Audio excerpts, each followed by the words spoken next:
Hi, ഞാൻ ലക്ഷ്മി കൃഷ്ണൻ, ഒരു skin care enthusiast ആണ്. ഇത് നമ്മുടെ Q&A ആണ്. ഇന്ന് നമ്മൾ സംസാരിക്കാൻ പോകുന്ന 3 ക്വസ്റ്റ്യൻസിനെ പറ്റിയിട്ടാണ്. ഒന്ന് നമ്മുടെ അണ്ടർ ആം ഡാർക്ക്നെസ്, പിന്നെ നമ്മുടെ സ്കിൻ വൈറ്റനിങ് ക്രീംസിനെ പറ്റിയിട്ട്, പിന്നെ നമ്മുടെ സിറങ്ങൾ നമ്മുടെ സ്കിന്നെ ഡാർക്ക് ആക്കുമോ എന്നുള്ള ചോദ്യത്തിനെ പറ്റിയിട്ട്. പക്ഷെ ആദ്യമായിട്ട് കാണുന്നെങ്കിൽ ചാനൽ സബ്സ്ക്രൈബ് ചെയ്യുക, കണ്ടിട്ട് സബ്സ്ക്രൈബ് ചെയ്യാത്ത ആൾക്കാരാണ് സബ്സ്ക്രൈബ് ചെയ്യുന്നതിനെ പറ്റി എന്ന് ആലോചിക്കുക. അപ്പൊ നമുക്ക് വീഡിയോയിലോട്ട് കിടക്കാം.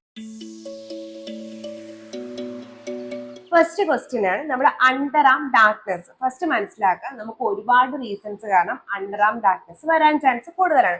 അതിനകത്ത് ഒന്നാണ് അക്കാൻതോസിസ് നൈഗ്രിക്കൻസ്. അതെന്ന് വെച്ചാൽ നമ്മുടെ ബോഡി കണ്ടീഷൻ, അതായത് നമ്മുടെ ചില സമയത്ത് നമ്മുടെ ബോഡിയിൽ സ്കിൻ ഭയങ്കരമായിട്ട് തിക്കാവും. അത് കാരണം നമ്മുടെ ഫോൾഡുകൾ ഇപ്പൊ കുറച്ച് തിക്കാവുന്ന കാരണം അവിടെ ഡാർക്ക്നെസ് കൂടാനുള്ള ചാൻസ് ഉണ്ട്.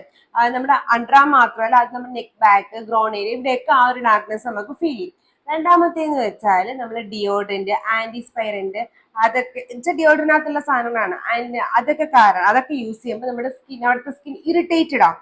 അത് കാരണം നമുക്കൊരു ഡാർക്ക്നെസ് വരാനുള്ള ചാൻസ് കൂടുതലാണ്. രണ്ടാമത്തെ റീസൺ എന്ന് വെച്ചാൽ ഈ രണ്ടാമത്തെ കാറ്റഗറി ഡിയോഡ്രന്റ് കാറ്റഗറിയിൽ പറഞ്ഞ റീസൺ എന്ന് പറയുമ്പോൾ നമ്മൾ പ്രോപ്പറായിട്ട് സ്കിൻ എക്സ്ഫോളിയേറ്റ് ചെയ്തില്ലെങ്കിൽ, അതായത് ചില ആൾക്കാർക്ക് നമ്മൾ നോർമൽ എക്സ്ഫോളിയേഷൻ പോലെ നമ്മളായിട്ട് ഫിസിക്കലി എക്സ്ഫോളിയേഷൻ കൊടുത്താൽ മാത്രമേ ഡെഡ് സ്കിൻ പോകത്തുള്ളൂ. അപ്പൊ അത് കാരണം നമുക്കൊരു ഡാർക്ക്നെസ് വരാനുള്ള ചാൻസ് കൂടുതലാണ്. മൂന്നാമത്തെ, നിങ്ങൾ ടൈറ്റ് ആയിട്ട് ക്ലോത്ത്സ് ഇടുന്നുണ്ടെങ്കിൽ അത് കാരണം നിങ്ങൾക്ക് ആ ഒരു ഫ്രിക്ഷൻ വരും, ഒരു ഒരച്ചിൽ വരുന്ന കാരണം നമുക്കൊരു ഹൈപ്പർ പിഗ്മെന്റേഷൻ വരാൻ ചാൻസ് കൂടുതലാണ്. അടുത്ത് മെഡിക്കൽ കണ്ടീഷനിലോട്ട് പോവുകയാണെങ്കിൽ നിങ്ങൾക്ക് എന്തെങ്കിലും ഹോർമോണൽ ചേഞ്ച് ഉണ്ടെങ്കിൽ, അതായത് ഡയബറ്റിക് മെലിറ്റസ്, PCOS ഒക്കെ ഉണ്ടെങ്കിൽ അത് കാരണം നിങ്ങൾക്ക് വരാം. അല്ലെങ്കിൽ ഒബിസിറ്റി ഉണ്ടെങ്കിൽ നിങ്ങൾക്ക് ഈ ഒരു ഡാർക്ക്നെസ് വരാൻ ചാൻസ് ഉണ്ട്. ഡയബറ്റിക്കിൽ വരുമ്പോഴത്തേക്കാണെങ്കിൽ നമ്മുടെ സ്കിൻ തിക്കനിങ് എന്ന് പറയുന്നൊരു കണ്ടീഷനിലോട്ട് പോകും. അത് കാരണം, അതായത് അക്കാൻതോസിസ് നൈഗ്രിക്കൻസ് പോലെ തന്നെ വരും. അതൊരു വെൽവെറ്റി ടെക്സ്ചർ ആയിരിക്കും നമ്മുടെ അവിടുത്തെ ഡാർക്ക് സ്കിൻ. അപ്പൊ അതൊക്കെ ആണെങ്കിൽ നിങ്ങൾക്ക് ഈ ഹോർമോണൽ ചേഞ്ച് കാരണമാണ് നിങ്ങൾക്ക് ഹൈപ്പർ പിഗ്മെന്റേഷൻ വന്നതെന്ന് മനസ്സിലാക്കാം. PCOS കൂടുതലും സ്ത്രീകൾക്കാണ് കാണപ്പെടുന്നത്. അപ്പൊ ഇത്രയാണ് നമ്മൾ അണ്ടർ ആം ഡാർക്ക്നെസ്സിന് കാരണങ്ങൾ. ഞാൻ ഈ കാരണം പറയുന്നത് എന്തുകൊണ്ടെന്ന് വെച്ചാല്, നമ്മൾ കാരണം മനസ്സിലാക്കാണ്ട് കുറെ ക്രീംസോ സിറംസോ വാങ്ങിച്ച് അവിടെ യൂസ് ചെയ്തിട്ട് അത് പോകത്തില്ല. കാരണം നമ്മൾ കാരണം അവിടെ നിൽക്കുകയാണ്. അപ്പൊ നമ്മൾ നമ്മൾ വീട്ടിലെ പൊടിയുണ്ട്, നമ്മൾ പൊടി തൂത്ത് കളയുന്നതും പൊടി വന്നുകൊണ്ടിരിക്കുകയാണ്. കാരണം ജനൽ തുറന്നിട്ട് ആ ജനലിൽ കൂടെ പൊടി കണ്ടിന്യൂസ് ആയിട്ട് വരെയാണ്. അപ്പൊ ജനൽ അടച്ചു കഴിഞ്ഞാൽ പിന്നെ നമ്മൾ തൂത്ത പൊടിയും പോകത്തുള്ളൂ, പിന്നെ പൊടി വരാതെ ഇരിക്കത്തുള്ളൂ. അപ്പൊ അതുപോലെയാണ് നമ്മൾ അണ്ടർ ആം ഡാർക്ക്നെസ് മെലാസ് പോലെയുള്ള കണ്ടീഷൻ നമ്മൾ ട്രീറ്റ് ചെയ്യാൻ നോക്കേണ്ടത്. ഫസ്റ്റ് നിങ്ങളുടെ റീസൺ എന്താണെന്ന് മനസ്സിലാക്കുക. ഹോർമോണൽ ചേഞ്ചോ അല്ലെങ്കിൽ അക്കാൻതോസിസ് നൈഗ്രിക്കൻസോ ഒക്കെ ആണെന്നുണ്ടെങ്കിൽ മസ്റ്റ് ആയിട്ട് ഡോക്ടറിനെ കണ്ടിട്ട് അവരെ ട്രീറ്റ്മെന്റ് എടുക്കുന്നതിനോടൊപ്പം നമ്മുടെ ഈ പറയുന്ന കാര്യങ്ങളും കൂടെ ചെയ്യുകയാണെങ്കിൽ നമുക്ക് ആ ഡാർക്ക്നെസ് മാറ്റാം. അല്ലാണ്ട് നിങ്ങൾ അത് നെഗ്ലക്ട് ചെയ്തിട്ട് നമ്മൾ അണ്ടർ ആം ഡാർക്ക്നെസ് മാത്രം കോൺസെൻട്രേറ്റ് ചെയ്യുകയാണെങ്കിൽ അത് കംപ്ലീറ്റ്ലി മാറാൻ പോകുന്നില്ല. അത്രയും മനസ്സിലായോ? ഇനി എങ്ങനെ മാറ്റാം? ഏറ്റവും കൂടുതൽ അണ്ടർ ആം ഡാർക്ക്നെസ് നമ്മൾ യൂസ് ചെയ്യുന്നത് ഗ്ലൈക്കോളിക് ആസിഡിന്റെ സിറമോ ക്രീമുകളോ ആണ്. കാരണം ഇതൊരു എക്സ്ഫോളിയേറ്റിംഗ് ആണ്, അതിനോടൊപ്പം തന്നെ മെലാനിന്റെ പ്രൊഡക്ഷൻ കൺട്രോൾ ചെയ്യാൻ പറ്റുന്ന ഒരു ഇൻഗ്രീഡിയന്റും കൂടിയാണ്. അതുകൊണ്ടാണ് ഏറ്റവും കൂടുതൽ ആൾക്കാർ ഗ്ലൈക്കോളിക് ആസിഡ് യൂസ് ചെയ്യുന്നത്. പിന്നെ നമുക്ക് സ്വെറ്റിങ്ങും കൂടെ ഉള്ളത് കൊണ്ട് ചില ആൾക്കാർക്ക് സ്വെറ്റിംഗ് കാരണം വരികയാണെന്നുണ്ടെങ്കിൽ നമ്മൾ ബെൻസോയിൽ പെറോക്സൈഡിന്റെ ഫേസ് വാഷോ സോപ്പും കൂടി യൂസ് ചെയ്യാൻ പറയും. കാരണം ആ ഒരു സ്വെറ്റിങ്ങിന്റെ സ്മെല്ല് ഒഴിവാക്കാൻ വേണ്ടിയിട്ട്. കാരണം ബെൻസോയിൽ പെറോക്സൈഡ് നല്ല ആന്റിസെപ്റ്റിക് ആണ്. എനിക്കറിയാം മോക്കുവിന് വേണ്ടി യൂസ് ചെയ്യുന്നതാണ്, പക്ഷെ അത് ബാക്ടീരിയാസിനെ കൊല്ലാൻ ഹെൽപ്പ് ചെയ്യുന്നത് കൊണ്ട് തന്നെ നമ്മൾ ഇത് അണ്ടർ ആമിന് യൂസ് ചെയ്യാറുണ്ട്. അപ്പൊ അത്രയും മനസ്സിലായോ? ഇനി അപ്പൊ എങ്ങനെയാന്ന് വെച്ചാല്, നിങ്ങൾ നൈറ്റ് രാത്രി കിടക്കുന്നതിന് മുന്നേ, അത് പക്ഷെ ആഴ്ച 2 തവണ അങ്ങനെയൊക്കെ യൂസ് ചെയ്യാറുണ്ട്, ഒരു ഗ്ലൈക്കോസിക്സിന്റെ ക്രീം വാങ്ങിയിട്ട് നമ്മുടെ അണ്ടർ ആമിൽ തേക്കാം. എന്നിട്ട് 2 to 3 hours കഴിഞ്ഞിട്ട് കഴുകിക്കളയാം. എന്തുകൊണ്ട് കഴുകിക്കളയണമെന്ന് പറയുന്നതെന്ന് വെച്ചാൽ, ഡെഫിനറ്റ്ലി നമ്മൾ അണ്ടർ ആമില് ഫോൾഡുകൾ ഉണ്ട്. അപ്പം ക്രീം നമ്മൾ അവിടെ തേച്ചിട്ട് അത് പ്രോപ്പറായിട്ട് അബ്സോർബ് ചെയ്തില്ല, അവിടെ അക്യുമുലേറ്റ് ചെയ്തിരുന്നു കഴിഞ്ഞാൽ, അതായത് അവിടെ കട്ടി പിടിച്ചിരുന്നു കഴിഞ്ഞാൽ ഇത് നമ്മുടെ സ്വെറ്റിനോട് മിക്സ് ചെയ്തിട്ട് നമ്മുടെ സ്കിൻ ഇറിറ്റേഷൻസ് വരും. അപ്പൊ അതിനേക്കാളും നല്ലത് ഇടുക, ഒരു 2 to 3 hours ആയതിന് വർക്ക് ചെയ്യാനുള്ള ടൈം കൊടുക്കുക, അതിനുശേഷം കഴുകിക്കളയാം. അങ്ങനെ ചെയ്ത് കഴിയുമ്പോഴത്തേക്ക് ആ ഒരു ഡാർക്ക്നെസ് മാറി കിട്ടും. അത് പ്രോപ്പറായിട്ട് ഒരു കുറച്ച് നാൾ യൂസ് ചെയ്താൽ മാത്രമേ മാറാൻ പറ്റൂ. പിന്നെ നിങ്ങൾക്ക് റെഗുലർ ബേസിൽ നിങ്ങൾക്ക് എന്ത് ചെയ്യാന്ന് വെച്ചാൽ, നിങ്ങൾ ബോഡി വാഷസ് യൂസ് ചെയ്യില്ല. ഞാൻ പറയത്തില്ല, നമുക്ക് സ്ട്രോബെറി ലെക്സ് ഒക്കെ ഉണ്ടെങ്കിൽ നമ്മൾ salicylic acid, HA, BHA body washes use ചെയ്യുന്നു. ഈ സെയിം ബോഡി വാഷ് നിങ്ങൾ അണ്ടർ ആമിൽ നമുക്ക് യൂസ് ചെയ്യാം. അപ്പൊ നമ്മൾ ബോഡിയിൽ യൂസ് ചെയ്യുമ്പോൾ നമ്മൾ ഡെഫിനറ്റ്ലി അണ്ടർ ആമിൽ യൂസ് ചെയ്യുമ്പോൾ കുറച്ച് നേരം, ഒരു 3 to 5 minutes അവിടെ ഒന്ന് കീപ്പ് ചെയ്യാം. എന്നിട്ട് വാഷ് ചെയ്യുക. അപ്പൊ എന്താ വെച്ചാൽ നമ്മൾ റെഗുലർ ബേസിൽ എക്സ്ഫോളിയേഷനും കൂടെ നടക്കുന്നുണ്ട്. അത് കാരണം നമുക്ക് ഈ ഒരു ഹൈപ്പർ പിഗ്മെന്റേഷൻ മാറ്റാൻ പറ്റും. പിന്നെ ഡിയോഡ്രന്റ് ബേസ് ചെയ്തിട്ടൊക്കെയാണ് നിങ്ങൾക്ക് ഇത് വരുന്നതെന്നുണ്ടെങ്കിൽ അത് മാക്സിമം അവോയ്ഡ് ചെയ്യാൻ ശ്രദ്ധിക്കുക. നിങ്ങളുടെ ഏതൊരു ഡിയോഡ്രന്റ് നോക്കിയാലും നമ്മൾ ഏറ്റവും ഹൈ ക്വാളിറ്റിയിൽ യൂസ് ചെയ്യുന്ന ഡിയോഡ്രന്റുകളിലും ചില ഡിയോഡ്രന്റോ ഇതൊക്കെ ആണെങ്കിലും നമുക്ക് ആ ഒരു ഹൈപ്പർ പിഗ്മെന്റേഷനുള്ള റീസൺസ് അതിനകത്ത് ഉണ്ടാവും. അപ്പൊ അതാണോ നിങ്ങളുടെ റീസൺ എന്ന് നോക്കുക. എന്നാണെങ്കിൽ മാക്സിമം അത് രണ്ടും അവോയ്ഡ് ചെയ്യാൻ, അത് ഡിയോഡ്രൻസ് ഒക്കെ ഒന്ന് അവോയ്ഡ് ചെയ്യാനും ശ്രദ്ധിക്കാം. ഇത്രയാണ് നമ്മുടെ അണ്ടർ ഡാർക്ക്നെസ് വേണ്ടി നമുക്ക് ചെയ്യാൻ പറ്റുന്ന കാര്യങ്ങൾ. പിന്നെ ഞാൻ നേരത്തെ പറഞ്ഞ പോലെ നിങ്ങൾക്ക് ഹോർമോൺ റിലേറ്റഡ് ആയിട്ടുള്ളതാണ് റീസൺ എങ്കിൽ മസ്റ്റ് ആയിട്ടും ഡോക്ടറിനെ കാണുക. കാരണം ഇത് അണ്ടർ ഡാർക്ക്നെസ് മാത്രമല്ല നമ്മുടെ കൺസെപ്റ്റ്, ഫുൾ ബോഡി ഹെൽത്തിനെയും കൂടെ ഈ ഒരു ഹോർമോൺസ് അഫക്ട് ചെയ്യുന്നുണ്ട്. PCOS ആണ് നിങ്ങൾക്ക് അറിയാം, നമ്മുടെ ചൈൽഡ് ബർത്തിന്റെ ടൈമിൽ, നമ്മുടെ മെൻസ്ട്രേഷൻ ടൈമിലൊക്കെ അഫക്ട് ചെയ്യും. അതുപോലെ ഡയബറ്റിക് ആണെങ്കിൽ നിങ്ങൾക്കറിയാം നമ്മുടെ ഫുൾ ബോഡി മുറിവ് വന്നാൽ പോലും നമുക്ക് ട്രീറ്റ് ചെയ്യാൻ പറ്റാത്ത അവസ്ഥയിലേക്ക്, അത് പഴുക്കുന്ന അവസ്ഥയിലേക്ക് നമ്മുടെ ഇമ്മ്യൂണിറ്റി ഒക്കെ അത് അഫക്ട് ചെയ്യും. അപ്പൊ ഇത് അവിടെ നമ്മുടെ അണ്ടർ ഡാർക്ക്നെസ് അല്ല ഇമ്പോർട്ടൻറ്റ്, നമ്മുടെ ബോഡി ഹെൽത്ത് ആണ് ഇമ്പോർട്ടൻറ്റ്. അപ്പൊ അണ്ടർ ഡാർക്ക്നെസ് സയൻസ് ആണ്, നമുക്ക് പെട്ടെന്ന് മനസ്സിലാക്കാൻ പറ്റും ഇങ്ങനത്തെ എന്തെങ്കിലും പ്രശ്നങ്ങൾ ഉണ്ടോ എന്ന്. അപ്പൊ അതും കൂടെ ഒന്ന് ചെക്ക് ചെയ്യുന്നത് വളരെ നല്ലതാണ്. അപ്പൊ ഇത്രയാണ് നമ്മൾ അണ്ടർ ഡാർക്ക്നെസ്സിന് കൊടുക്കേണ്ട കാര്യങ്ങൾ. പിന്നെ മാക്സിമം ലൂസ് ക്ലോത്ത്സ് ധരിക്കാൻ ശ്രദ്ധിക്കുക. പിന്നെ അതുപോലെ തന്നെ പുറത്ത് പോകുമ്പോൾ മാക്സിമം ടൈറ്റ് ലൂസ് ക്ലോത്ത്സ് രാത്രി കിടക്കുമ്പോൾ മാത്രമല്ല പകലും ഒക്കെ പുറത്ത് പോകുമ്പോഴൊക്കെ ശ്രദ്ധിക്കുക. പ്രത്യേകിച്ച് നമ്മുടെ അണ്ടർ ടൈറ്റ് ആയിട്ടുള്ള ക്ലോത്ത്സ് ഇടാതിരിക്കാൻ ശ്രദ്ധിക്കുക. വീട്ടിലാണെങ്കിൽ ഗേൾസ് ആണെങ്കിൽ സ്ലീവ്ലെസ് ഇടാൻ പറ്റുമെങ്കിൽ അതായിരിക്കും ഏറ്റവും പെർഫെക്റ്റ്. കാരണം നമുക്ക് ആ ഒരു ഫ്രിക്ഷൻ അവോയ്ഡ് ചെയ്യാൻ പറ്റുമല്ലോ, അതുകൊണ്ട് തന്നെയാണ്. പിന്നെ എപ്പോഴും മനസ്സിലാക്കുക നമ്മുടെ അണ്ടർ എപ്പോഴും അത്രയും ഒരു പ്യോർ നമ്മുടെ ബോഡി കളർ ആയിട്ടൊന്നും കിട്ടാൻ പോകുന്നില്ല. കാരണം നമ്മുടെ സ്കിൻ ഓഫ് കളറിലെ ആൾക്കാരാണ്, നമുക്ക് ഹൈപ്പർ പിഗ്മെന്റേഷൻസ് പല പല കാരണങ്ങൾ കാരണം വരും. പിന്നെ ഏറ്റവും ഇമ്പോർട്ടൻറ്റ് ഷേവ് ചെയ്യുന്നത് ഇറഗുലർ ആയിട്ടാണെങ്കിൽ, പ്രോപ്പർ ആയിട്ടല്ല നമ്മൾ ഷേവ് ചെയ്യുന്നതെന്നുണ്ടെങ്കിലും അത് കാരണം നമുക്ക് അവിടെ ഒരു ഹൈപ്പർ പിഗ്മെന്റേഷൻസ് വരാനുള്ള ചാൻസ് കൂടുതലാണ്. അപ്പൊ എന്താണ് റീസൺ എന്ന് കംപ്ലീറ്റ്ലി മനസ്സിലാക്കിയിട്ട് വേണം നമ്മൾ അണ്ടർ ഡാർക്ക്നെസ് മാറ്റാൻ. അല്ലെങ്കിൽ മാറത്തില്ല. മാത്രമല്ല നമ്മൾ ഈ പറയുന്ന നമ്മൾ ചെയ്യുന്ന കാര്യങ്ങൾ നമ്മൾ വെറുതെ ബ്ലെയിം ചെയ്യുകയും ചെയ്യും. അത് വേണ്ടാതിരിക്കാൻ വേണ്ടിയിട്ടാണ് ഞാൻ പറയുന്നത്. ഫസ്റ്റ് റീസൺ മനസ്സിലാക്കുക, റീസണെ ട്രീറ്റ് ചെയ്യുക, അതിന്റെ കൂടെ നമ്മൾ അണ്ടർആർമിനെയും കൂടെ ട്രീറ്റ് ചെയ്ത് കഴിഞ്ഞാൽ അത് കംപ്ലീറ്റ് ആയിട്ട് മാറും. രണ്ടാമത്തെ ക്വസ്റ്റ്യൻ ആണ് സ്കിൻ വൈറ്റനിങ് ക്രീംസ്. ഞാൻ ഓൾമോസ്റ്റ് എന്റെ ചാനൽ തുടങ്ങിയപ്പോൾ തൊട്ട് പറയുന്നതാണ്, ഞാൻ ഒരിക്കലും സപ്പോർട്ട് ചെയ്യാത്തൊരു സാധനമാണ് സ്കിൻ വൈറ്റനിങ് ക്രീംസ്. സ്റ്റിൽ എന്റെ കമന്റ് ബോക്സിൽ ചോദിക്കും ചേച്ചി വിളിക്കാനുള്ള ക്രീം ഏതാണെന്ന്. വെളുക്കാൻ എന്ന് പറഞ്ഞാൽ നമുക്ക് നാച്ചുറലി ഒരു കളർ ഉണ്ട്, അത് നമുക്ക് ഒരു സിറമോ ക്രീമോ ഉപയോഗിച്ച് നമ്മുടെ സ്കിന്നിന് ബോഡി ഹെൽത്തിനെ അഫക്ട് ചെയ്യാതെ മാറ്റിയെടുക്കാൻ പറ്റില്ല. പക്ഷെ നമ്മുടെ നാച്ചുറൽ കളർ നമുക്ക് നല്ല രീതിയിൽ ഗ്ലോ ആക്കി എടുക്കാൻ പറ്റും, നമ്മൾ പ്രോപ്പറായിട്ട് ആന്റി ഓക്സിഡന്റും സൺസ്ക്രീനും ഒക്കെ യൂസ് ചെയ്യുകയാണെന്നുണ്ടെങ്കിൽ. അത്രയും മനസ്സിലായോ? ഇനി ഈ സ്കിൻ വൈറ്റനിങ് ക്രീംസ് അതല്ല ഞാൻ ഇവിടെ പറയാൻ വന്നത്. ഞാൻ പറയാൻ വന്നതെന്ന് വെച്ചാൽ നമ്മുടെ ഫാർമസിയിൽ സ്കിൻ വൈറ്റനിങ് ക്രീംസ് എന്ന് പറഞ്ഞിട്ട് സാധനങ്ങൾ വിൽക്കുന്നുണ്ട്. മെഡിക്കൽ സ്റ്റോർ മെഡിക്കൽ കമ്പനികൾ എന്തുകൊണ്ട് അത് സ്കിൻ വൈറ്റനിങ് ആയിട്ട് മാർക്കറ്റ് ചെയ്യുന്നു എന്നുള്ളത് എനിക്ക് അവർ പറയുന്ന റീസൺ എനിക്ക് മനസ്സിലാവും. പക്ഷെ അത് സാധാരണക്കാരനിലേക്ക് എത്തുമ്പോൾ അത് ഒരുപാട് പേര് മിസ്യൂസ് ചെയ്യുന്നുണ്ട്. സംഭവം എന്തെന്ന് വെച്ചാൽ നമുക്കറിയാം മെലാസ്മ അതല്ലെങ്കിൽ അല്ലാന്ന് എന്തെങ്കിലുമൊക്കെ ഹൈപ്പർ പിഗ്മെന്റേഷൻസ് നമ്മുടെ ബോഡിയിൽ വരുമ്പോൾ, അതായത് നമ്മുടെ നാച്ചുറൽ കളറിൽ നിന്ന് നമ്മൾ ഒരുപാട് മെലാസ്മ പ്രൊഡക്ഷൻ കൂട്ടുമ്പോഴത്തേക്ക് ഉണ്ടാകുന്ന കണ്ടീഷനാണ് ഈ മെലാസ്മ അല്ലെങ്കിൽ മറ്റുള്ള ഹൈപ്പർ പിഗ്മെന്റേഷൻസ് അല്ലെങ്കിൽ പ്രഗ്നൻസി മാസ്മിയൊക്കെ. അപ്പൊ ഇതൊക്കെ നമുക്ക് മാറ്റിയെടുക്കേണ്ടി വരും.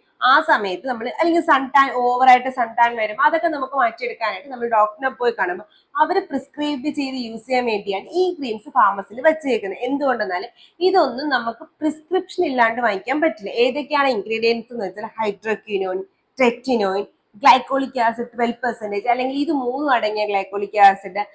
ഇതൊക്കെയെന്ന് വെച്ചാൽ നമുക്ക് കൗണ്ടർ ടോപ്പ് ആയിട്ട്, അതായത് നമുക്ക് റാൻഡം ആയിട്ട് പോയി യൂസ് ചെയ്യാൻ പറ്റുന്ന സ്കിൻ കെയർ പ്രൊഡക്ട്സുകളല്ല. ഇപ്പൊ നമ്മളിപ്പോ വിക്സ് പ്രിസ്ക്രിപ്ഷൻ ഇല്ലാണ്ട് വാങ്ങിക്കാൻ പറ്റും, പക്ഷെ പാരസെറ്റമോൾ നമ്മുടെ പ്രിസ്ക്രിപ്ഷൻ ഇല്ലാണ്ട് വാങ്ങിച്ചാലും അതൊരു പ്രിസ്ക്രിപ്ഷൻ മെഡിക്കേഷൻ ആണല്ലോ. അതുപോലെയാണ് നമ്മുടെ ഈ നോർമൽ സ്കിൻ കെയറും മെഡിക്കേഷൻ തമ്മിലുള്ള മെയിൻ ആയിട്ടുള്ളൊരു വ്യത്യാസം. അതായത് നമുക്ക് ചില കാര്യങ്ങൾ നമുക്ക് ഡോക്ടർ പറയാണ്ട് പരസ്യത്തിലെ കാണുമ്പോഴത്തേക്കും പ്രിസ്ക്രിപ്ഷൻ ഇല്ലാണ്ട് ഡോക്ടർ റെക്കമെൻഡ് ചെയ്യുന്നു എന്ന് പറഞ്ഞിട്ട് നമുക്ക് പോയി വാങ്ങിക്കത്തില്ല, അത് ഫൈനാണ്. പക്ഷെ ചില കാര്യങ്ങളും ചില മരുന്നുകളും നമുക്ക് ഡോക്ടർ പ്രിസ്ക്രൈബ് ചെയ്താലേ വാങ്ങിക്കാൻ പറ്റും. അതിൽ വരുന്നതാണ് ഈ പറയുന്ന സ്കിൻ വൈറ്റനിങ്, ട്രെറ്റിനോയിനും ഹൈഡ്രോക്വിനോയിനും ഒക്കെ അടങ്ങിയ സ്കിൻ വൈറ്റനിങ് ക്രീംസ്. അത് നിങ്ങൾ യൂസ് ചെയ്യുന്നുണ്ടെങ്കിൽ അത് യൂസ് ചെയ്യരുത്.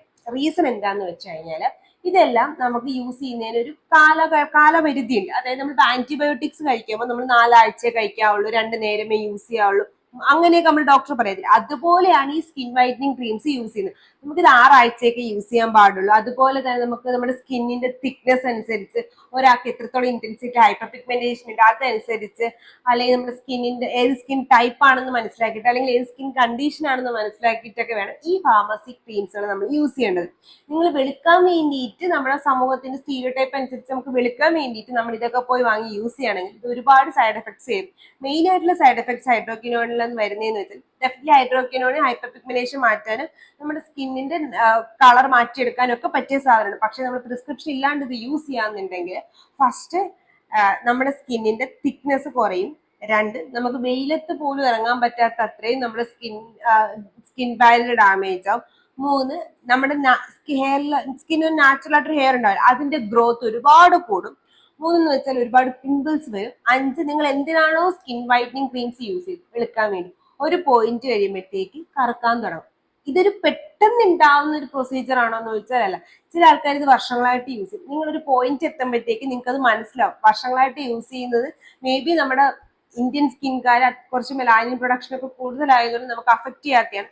പക്ഷെ നിങ്ങൾക്ക് ഒരു ഏജ് എത്തുമ്പോഴത്തേക്ക് നിങ്ങൾക്ക് നന്നായിട്ട് 2 years ഒന്നും യൂസ് ചെയ്യേണ്ടി വരില്ല. അതിന് മുന്നേ തന്നെ നമുക്ക് അതിന്റെ റിസൾട്ട്, അതിന്റെ ആ സൈഡ് എഫക്ട്സ് വന്ന് തുടങ്ങിക്കൊണ്ടിരിക്കും. പിന്നെ മാത്രമല്ല ഇത് യൂസ് ചെയ്യുന്ന ഭൂരിഭാഗം ആൾക്കാരും സൺസ്ക്രീൻ യൂസ് ചെയ്തില്ല. ഹൈഡ്രോക്വിനോണും ടെറ്റിനോനും ഗ്ലൈക്കോളിക് ആസിഡ് ഒക്കെ അടങ്ങിയ ക്രീമുകൾ നമ്മൾ യൂസ് ചെയ്യുമ്പോൾ മസ്റ്റ് ആയിട്ട് യൂസ് ചെയ്യേണ്ട കാര്യമാണ് സൺസ്ക്രീൻ. ചിലപ്പോൾ നിങ്ങൾക്ക് ആ ഒരു ഡാർക്ക്നെസ് മനസ്സിലാവാത്തതെന്ന് വെച്ചാൽ നിങ്ങൾ അത്ര ഹൈ കോൺസെൻട്രേഷൻ യൂസ് ചെയ്യുന്നുണ്ട്.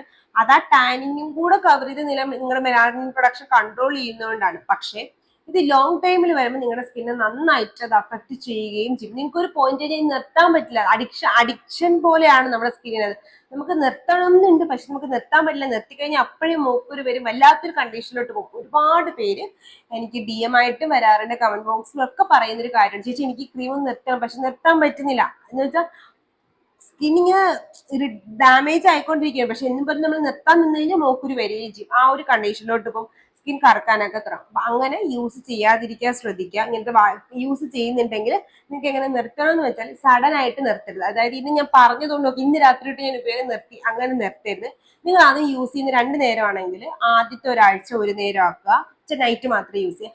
പിന്നെ ഗ്രാജുവലി 2 ദിവസത്തിൽ ഒരിക്കലാക്കുക, പിന്നെ 3 ദിവസത്തിൽ ഒരിക്കൽ, അങ്ങനെ അങ്ങനെ അങ്ങനെ ആക്കി ആക്കി ആക്കി വേണം നിർത്താൻ. സഡൻ ആയിട്ട് നിർത്തരുത്. അത് നിങ്ങളുടെ സ്കിന്നിൽ അത് സഡൻ ആയിട്ട് നിർത്തുമ്പോഴാണ് ആ കുരു വരുന്നത്. അപ്പൊ അത് അവോയ്ഡ് ചെയ്യുക. അതുപോലെ തന്നെ ഫേസ് വാഷും ക്ലെൻസറും മോയ്സ്ചറൈസറും ഒക്കെ യൂസ് ചെയ്യുന്നുണ്ടെങ്കിൽ മാക്സിമം ക്ലെൻസേഴ്സ് യൂസ് ചെയ്യുക. കാരണം സ്കിൻ ബാരിയർ ഡാമേജ് ആയിട്ടുണ്ടെങ്കിൽ അത് നമുക്ക് മാറ്റിയെടുക്കാൻ പറ്റും.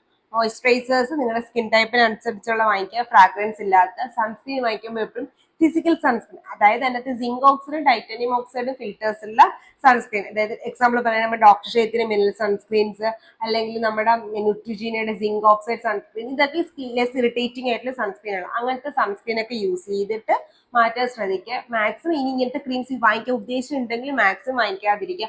പ്രോപ്പറായിട്ട് face wash, moisturiser, sunscreen use ചെയ്യുമ്പോൾ തന്നെ നിങ്ങളുടെ സ്കിൻ ആ ചേഞ്ച് മനസ്സിലാവും.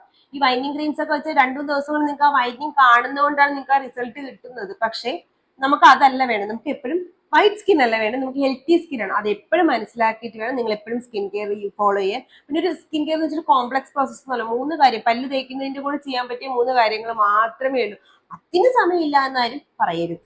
3ാമത്തെ ക്വസ്റ്റ്യൻ ആണ്, സിറം നമ്മുടെ സ്കിന്നിനെ ഡാർക്ക് ആക്കുമെന്ന്. നോർമലി സിറം ഒരിക്കലും സ്കിന്നിനെ ഡാർക്ക് ആക്കില്ല. പക്ഷേ ചില സിറംസ് ഉണ്ട്. എക്സാമ്പിൾ പറയുകയാണെങ്കിൽ നമ്മുടെ vitamin C serum, glycolic acid serum, retinol serum, ഇതൊക്കെ എന്ന് വെച്ചാൽ നമ്മുടെ സ്കിന്നിനെ ഒന്ന് ഫോട്ടോ സെൻസിറ്റീവ് ആക്കും. അതായത് ഇത് ഇട്ടിട്ട് നമ്മൾ പുറത്തോട്ട് ഇറങ്ങുമ്പോൾ സൺലൈറ്റ് അടിച്ച് കഴിഞ്ഞാൽ നമ്മുടെ സ്കിന്നിനെ ഒന്ന് ടാൻ ആക്കും. അപ്പൊ അങ്ങനെയുള്ള സിറംസ് യൂസ് ചെയ്യുന്ന സമയത്ത് മസ്റ്റ് ആയിട്ട് നിങ്ങൾ സൺസ്ക്രീൻ ഫോളോ അപ്പ് ചെയ്യാനായിട്ട് ശ്രദ്ധിക്കാം. അടുത്തെന്ന് വെച്ചാല് ചില സമയത്ത് നമ്മൾ സിറം റാൻഡം ആയിട്ട് റെക്കമെൻഡേഷൻ കണ്ടിട്ട് വാങ്ങിച്ചിട്ട്, ഞാനൊക്കെ റെക്കമെൻഡേഷൻ പറയുന്ന ആളാണ്, ഞാൻ യൂസ് ചെയ്തിട്ടുമായിരിക്കും റെക്കമെൻഡേഷൻ പറയുന്നത്. പക്ഷേ ഞാൻ എപ്പോഴും പറയുന്ന ഒരു കാര്യമില്ല, എനിക്ക് ആ സിറത്തിൽ ആ ഒരു കമ്പനിയിൽ ആ ഒരു സിറം വർക്ക് ആയി എന്ന് പറഞ്ഞിട്ട് ആ സിറം നിങ്ങൾക്ക് വർക്ക് ആവണം എന്നില്ല. നിങ്ങൾ സിറം വാങ്ങിക്കുമ്പോൾ പാച്ച് ടെസ്റ്റ് ചെയ്യാൻ ശ്രദ്ധിക്കുക. നിങ്ങളുടെ സ്കിൻ ടൈപ്പിനനുസരിച്ചിട്ടുള്ള സിറം ആണോ എന്ന് ശ്രദ്ധിക്കുക. Most of the serum all skin type ആയിരിക്കും. പക്ഷെ ചിലപ്പോൾ ചില വിറ്റാമിൻ സി സിറംസ് ഒക്കെ ഓയിലി സ്കിൻകാർക്ക് സെപ്പറേറ്റ് കാണും, ഡ്രൈ സ്കിൻകാർക്ക് സെപ്പറേറ്റ് കാണും. അത് എപ്പോഴും മനസ്സ് വയ്ക്കുക. കാര്യം എന്തെന്ന് വെച്ചാൽ നമ്മളിപ്പോൾ ഓയിലി സ്കിൻകാർക്ക് പറ്റിയ വിറ്റാമിൻ സി സിറം ആണ് യൂസ് ചെയ്യുന്നതെങ്കിൽ ചിലപ്പോൾ അതിനകത്ത് യൂസ് ചെയ്തേക്കുന്ന വെഹിക്കിൾ, അതായത് അതിനകത്ത് നമ്മളിപ്പോൾ ഒരു സാധനത്തിൽ ഏറ്റവും ഒരു വെഹിക്കിൾ എന്ന് പറയുമ്പോൾ ഒരു പ്രൊഡക്റ്റ് എടുത്ത് വെച്ചിട്ട് അതിനകത്തായിരിക്കും സാധനങ്ങൾ ആഡ് ചെയ്യുന്നത്. ഇപ്പൊ ഒരു മാവ് എടുത്തിട്ട് അതിനകത്തായിരിക്കും നമ്മൾ മെയിൻ ആയിട്ട് ബേസ് ചെയ്തൊരു സാധനം ഉണ്ടാവുമല്ലോ, അത് ആ ബേസ് ആയിട്ടിരിക്കുന്ന സാധനം ചിലപ്പോൾ കുറച്ച് ഓയിലിനെസ് കൂടുതലുള്ളതായിരിക്കും. അപ്പൊ നിങ്ങളുടെ ഇത് ഓയിലി സ്കിൻ ആണ്, പക്ഷെ സോറി നിങ്ങളുടെ ഡ്രൈ സ്കിൻ ആണെന്നുണ്ടെങ്കിൽ ഓയിലി സ്കിൻകാർക്കുള്ള കുറച്ച് ജെൽ ടൈപ്പിന്റെ സാധനമായിരിക്കും. അപ്പൊ നിങ്ങൾ ചിലപ്പോൾ അത് യൂസ് ചെയ്യണം, നിങ്ങളുടെ സ്കിന്നിന് കുറച്ചുകൂടെ മാറ്റ് ആവും, ചിലപ്പോൾ സ്കിൻ എക്സ്ട്രീംലി ഡ്രൈ ആവും. ഇപ്പൊ ഡ്രൈ സ്കിൻകാർക്കുള്ള സെറം എന്ന് പറഞ്ഞ് വെക്കുന്നതാണെങ്കിൽ അതിനകത്തുള്ള വർക്കുകൾ കൂടുതലും ഓയിൽനെസ് കൂടുതലുള്ള പ്രൊഡക്റ്റ് ആയിരിക്കും. അങ്ങനെയാണെന്നുണ്ടെങ്കിൽ നിങ്ങൾ ഓയിലി സ്കിൻകാർ യൂസ് ചെയ്യും, അവിടെയാണ് ഏറ്റവും കൂടുതൽ പ്രശ്നം കിടക്കുന്നത്. നമ്മൾ ഓയിൽനെസ് നമ്മുടെ ഫേസിൽ കൂടുതൽ വരാൻ നമ്മുടെ സ്കിന്നൊന്ന് ഡാർക്ക് ആകും. അപ്പോൾ ഡ്രൈ സ്കിൻകാർക്കുള്ള സാധനം ചിലപ്പോൾ ഓയിലി സ്കിൻകാർ യൂസ് ചെയ്യാന്നുണ്ടെങ്കിൽ ആ ഒരു ഓയിൽനെസ് കാരണം നമ്മുടെ സ്കിന്നൊന്ന് ഡാർക്ക് ആകും. പിന്നെ അടുത്തെന്ന് വെച്ചാൽ ചിലപ്പോൾ ചില പ്രൊഡക്റ്റ് ഇൻഗ്രീഡിയൻസ് നമ്മുടെ സെറത്തിനകത്തുള്ളത് എല്ലാവർക്കും പറ്റണമെന്നില്ല, ചിലർക്ക് അലർജി ഉണ്ടാക്കും. എക്സാമ്പിൾ പറയുകയാണെങ്കിൽ കപ്പലണ്ടി, അതല്ലെങ്കിൽ ഞങ്ങളുടെ നാട്ടിലോട്ട് കപ്പലണ്ടി എന്ന് പറയുന്നത് മലപ്പുറം ഭാഗത്തോട്ട് വരുമ്പോൾ കടലയാവുന്ന സാധനം, അത് എല്ലാവർക്കും കഴിക്കാൻ പറ്റില്ല. കാരണം ചില ആൾക്കാർക്ക് പീനട്ട് അലർജി ഉണ്ടല്ലോ, അതുപോലെ തന്നെ ചില ഇൻഗ്രീഡിയൻസ് എല്ലാവർക്കും യൂസ് ചെയ്യാൻ പറ്റണമെന്നില്ല, ചിലവർക്ക് അത് അലർജി ഉണ്ടാവും. അപ്പൊ ഏത് പ്രൊഡക്റ്റ് വാങ്ങിച്ചാലും പാച്ച് ടെസ്റ്റ് ചെയ്യാൻ ശ്രദ്ധിക്കുക, കൈയുടെ വേക്കിൽ എവിടെയെങ്കിലും ഒന്ന് യൂസ് ചെയ്യാൻ ശ്രദ്ധിക്കുക. പറ്റുമെങ്കിൽ നമ്മൾ മുഖത്തിന്റെ എവിടെയെങ്കിലും പെട്ടെന്ന് നമ്മൾ കണ്ണെത്താത്തൊരു സ്ഥലത്ത് മുഖത്തിന്റെ ഫ്രണ്ട് ഏരിയയിൽ ഒന്ന് യൂസ് ചെയ്ത് പാച്ച് ടെസ്റ്റ് ചെയ്യാനായിട്ട് മസ്റ്റ് ആയിട്ട് ശ്രദ്ധിക്കുക. കാരണം ഈ പാച്ച് ടെസ്റ്റ് ചെയ്യുമ്പോൾ ഉള്ളതെന്ന് വെച്ചാൽ നമുക്ക് പെട്ടെന്ന് മനസ്സിലാവും ഇത് എന്തെങ്കിലും നമ്മുടെ സ്കിൻ ഇറിറ്റേഷൻസ് തരുന്നുണ്ടെന്ന്. കാരണം നമ്മൾ ഫേസിൽ ഫുൾ ആയിട്ട് അപ്ലൈ ചെയ്യുമ്പോഴത്തേക്കും ആ ഇറിറ്റേഷൻസ് ഒരുപാടാവുമല്ലോ. പാച്ച് ടെസ്റ്റ് ചെയ്യുമ്പോൾ കുറച്ച് സ്ഥലത്തല്ലേ അത് വരുള്ളൂ, അതുകൊണ്ടാണ്. രണ്ടെന്ന് വെച്ചാൽ മാക്സിമം ഒരുപാട് രാത്രി ഇങ്ങനത്തെ പ്രൊഡക്ട്സ് ട്രൈ ചെയ്യാതിരിക്കാൻ ശ്രദ്ധിക്കുക. നിങ്ങൾ ഏതെങ്കിലും പുതിയ പ്രൊഡക്റ്റ് വാങ്ങിക്കുകയാണെങ്കിൽ കുറച്ച് നേരം മുന്നേ ട്രൈ ചെയ്യുക. ഈവൻ നമ്മൾ പാച്ച് ടെസ്റ്റ് ചെയ്താലും ചില സമയത്ത് ചില ആൾക്കാർക്ക് അത് ഇറിറ്റേഷൻസ് വരില്ല. ലൈക്ക് 100-ൽ ഒരാൾക്ക് പോലും വരില്ല, 1000-ൽ ഒരാൾക്ക് ചിലപ്പോൾ വരാറില്ല, അല്ലെങ്കിൽ 1,00,000-ൽ ഒരാൾക്ക് വരാറുള്ളൂ. പക്ഷെ ആ ഒരാൾ കഷ്ടകാലത്തിന് നമ്മളാവുമല്ലോ, അതുകൊണ്ട് പറയുന്നതാണ് മാക്സിമം അതൊന്ന് കുറച്ചൊരു സന്ധ്യ സമയത്തൊക്കെ അങ്ങനത്തെ പ്രൊഡക്ട്സ് ട്രൈ ചെയ്ത് നോക്കാൻ ശ്രദ്ധിക്കുക. പക്ഷെ അങ്ങനെ ട്രൈ ചെയ്യുന്നതിന് മുന്നേ പാച്ച് ടെസ്റ്റ് ചെയ്യാനായിട്ട് ശ്രദ്ധിക്കുക. ബേസിക്കലി പറഞ്ഞാൽ നമ്മളൊരു സിറം നമ്മുടെ സ്കിന്നെ ഡാർക്ക് ആക്കത്തില്ല, നമ്മളെ റീസൺസ് കാരണമായിരിക്കും ചിലപ്പോൾ അത് ഡാർക്ക് ആക്കുന്നത്. പിന്നെ ഞാൻ ഈ ജനറലൈസ് ചെയ്ത് എല്ലാ കമ്പനികളെയും നല്ല രീതിയിൽ വെച്ചിട്ട് പറയുന്നതാണ്. ചില സമയത്ത് ഷെയ്ഡി കമ്പനീസ് ഷെയ്ഡി പ്രൊഡക്ട്സ് ഇറക്കുകയാണെന്നുണ്ടെങ്കിൽ അത് ഡെഫിനറ്റ്ലി നമ്മുടെ സ്കിന്നിനെ അഫക്റ്റ് ചെയ്യുകയും ചെയ്യും, ഇല്ലാന്ന് ഞാൻ പറയുന്നില്ല. ഒരു പ്രൊഡക്റ്റ് വാങ്ങിക്കുമ്പോൾ നല്ല രീതിയിൽ ഒരുപാട് നമുക്ക് അഡ്വൈസ് തരാനായിട്ട് ആൾക്കാരുണ്ട്. അത് അല്ലെങ്കിൽ നമുക്ക് ഗൂഗിളിൽ സെർച്ച് ചെയ്താൽ അതിന്റെ ഇൻഗ്രീഡിയൻ ലിസ്റ്റ് ഒക്കെ മനസ്സിലാവും. അതൊക്കെ മനസ്സിലാക്കിയിട്ട് നിങ്ങൾക്ക് ഇറിറ്റേഷൻസ് ഒന്നും ഇല്ലാത്ത പ്രൊഡക്ട്സ് വാങ്ങിക്കുക. ഇപ്പൊ എക്സാമ്പിൾ പറയുകയാണെങ്കിൽ മോസ്റ്റ് ഓഫ് ദി സാധനത്തിനും ഈ ഇറിറ്റേറ്റിംഗ് ഫാക്ടേഴ്സ് യൂസ് ചെയ്യണമെങ്കിൽ പറയും ഇതിനകത്ത് ഇങ്ങനെ സാധനം ഉണ്ട്, അത് കോമൺ ഇറിറ്റേറ്റിംഗ് ഫാക്ടേഴ്സ് ആണെങ്കിൽ യൂസ് ചെയ്യരുതെന്ന് പറയും. പക്ഷെ ഇപ്പം നമ്മളിപ്പോൾ ഒരു വലിയ കമ്പനി എടുത്തു കഴിഞ്ഞാൽ, ഞാൻ കമ്പനിയുടെ പേര് പറയുന്നില്ല, പക്ഷെ ചിലപ്പോൾ നിങ്ങൾക്ക് മനസ്സിലാവും, ഒരു ഫേമസ് ആയിട്ടുള്ള ഇംഗ്ലീഷുകാരനാണ്, ഫേമസ് ആയിട്ടുള്ള ഒരു സിംഗറിന്റെ വൈഫിന്റെ ഒരു കമ്പനിയിൽ ഒരു ലിപ് ബാം ഉണ്ട്, ഭയങ്കര ഫേമസ് ലിപ് ബാം ആയിരുന്നു. പക്ഷെ അതിനകത്ത് ഒരു ടൈപ്പ് നട്ട്സ് ഉണ്ടായിരുന്നു, അത് ഒരുപാട് ആൾക്കാർക്ക് അലർജി ഉണ്ടാക്കി. പക്ഷെ സ്റ്റിൽ നൗ അവര് ആ ഒരു കാര്യം അഡ്രസ്സ് ചെയ്തിട്ടില്ല, അവരുടെ പാക്കേജിൽ അത് പറഞ്ഞിട്ടില്ല. ഇത്രയും വലിയ കമ്പനികൾ അത് ചെയ്യുന്നുണ്ടെങ്കിൽ, സെലിബ്രിറ്റി കമ്പനികൾ തന്നെ അത് ചെയ്യുന്നുണ്ടെങ്കിൽ നമ്മുടെ നാട്ടിൽ സാധാരണ കമ്പനികൾക്കും ചെയ്യാൻ പറ്റാവുന്ന കാര്യമേ ഉള്ളൂ. അപ്പം നമ്മുടെ സ്കിൻ നമ്മൾ ഇമ്പോർട്ടന്റ് ആക്കുക, നമ്മുടെ ഹെൽത്ത് ഇമ്പോർട്ടന്റ് ആക്കി വെച്ചുകൊണ്ട് തന്നെ നിങ്ങൾ പാച്ച് ടെസ്റ്റ് ചെയ്തതിന് ശേഷം മാത്രമേ യൂസ് ചെയ്യാവുള്ളൂ. ഇൻഗ്രീഡിയൻസ് നന്നായിട്ട് മനസ്സിലാക്കുക. പിന്നെ മാക്സിമം ന്യൂ പ്രൊഡക്ട്സ് ട്രൈ ചെയ്യുന്നത് രാത്രിക്ക് മുന്നേ ഒന്ന് ട്രൈ ചെയ്യാൻ ശ്രദ്ധിക്കുക. ഒരുവിധം നമ്മുടെ നാട്ടിൽ അത്രയും വൃത്തിട്ട രീതിയിൽ അങ്ങനെ മാർക്കറ്റിംഗ് ചെയ്യുന്ന ആൾക്കാരില്ല. പക്ഷെ അങ്ങനെ ആ ഒരു ഒറ്റ ബാമിലുള്ള ലിപ് ബാമിലുള്ള പ്രശ്നം, ബാക്കിയൊക്കെ അവരുടെ പ്രൊഡക്ട്സ് നല്ല പ്രൊഡക്ട്സും ഉണ്ട്. പക്ഷെ അതിന്നും അവർ ആ ഒരു സംഭവം അഡ്രസ് ചെയ്യാത്തത് എന്റെ മനസ്സിൽ ഇങ്ങനെ പറഞ്ഞപ്പോ അത് കിടന്നു ഞാൻ എടുത്ത് പറഞ്ഞുള്ളൂ. അപ്പൊ നമ്മളൊന്ന് ശ്രദ്ധിക്കുക, നമ്മുടെ സ്കിൻ കെയർ ഒക്കെ വാങ്ങിക്കുമ്പോൾ ശ്രദ്ധിച്ചിട്ട് വേണം വാങ്ങിക്കേണ്ടെന്നല്ല ഞാൻ പറയുന്നത്, ചെയ്യേണ്ടെന്നല്ല പറയുന്നത്. ഞാൻ ഒരിക്കലും പറയില്ല, ചെയ്യേണ്ട കാര്യങ്ങൾ തന്നെയാണ്. പക്ഷെ നമ്മുടെ സ്കിന്നിൽ നമ്മൾ എന്ത് അപ്ലൈ ചെയ്യുമ്പോൾ നമുക്ക് ഒരു ഐഡിയ വേണം, ഇത് നിങ്ങൾക്ക് ആവശ്യമുണ്ടോ, ഇത് എന്റെ സ്കിൻ ടൈപ്പിൽ ചേർന്നതാണോ, ഇത് യൂസ് ചെയ്യുന്നത് എന്തൊക്കെയാണ് നമ്മൾ അതിന്റെ കൂടെ ചെയ്യേണ്ടത് എന്നുള്ളൊരു ഐഡിയ, ബേസിക് ഐഡിയ നമ്മുടെ മനസ്സിൽ ഉണ്ടായിട്ട് വേണം ഇതൊക്കെ ചെയ്യാൻ. സോ ഇന്നത്തെ Q&Aയിൽ നമ്മൾ 3 ക്വസ്റ്റ്യൻസ് ആണ് ചെയ്തത്. നിങ്ങളുടെ Q&A നിങ്ങൾ ചോദിച്ച ഡൗട്ട്സുകൾ ഞാൻ മിസ് ആയിട്ടുണ്ടെങ്കിൽ ഇതിന്റെ തന്നെ കമന്റ് ബോക്സിൽ പറയാൻ നമുക്ക് നെക്സ്റ്റ് വീക്കിൽ അത് നോക്കാവുന്നതാണ്. പിന്നെ എന്തെങ്കിലും നമ്മളെ വീഡിയോ ഇംപ്രൂവ് ചെയ്യാനായിട്ട് എന്തെങ്കിലും നിങ്ങൾക്ക് അഡ്വൈസ് ഉണ്ടെങ്കിൽ അത് കമന്റ് ബോക്സിൽ പറയാം. പിന്നെ ഇതുപോലത്തെ skin care and hair care video ആയിട്ടുള്ള ട്യൂസ്ഡേയും തേഴ്സ്ഡേയും സൺഡേസും ഞാൻ വരുന്നതാണ്. ലക്ഷ്മി സൈനിങ്.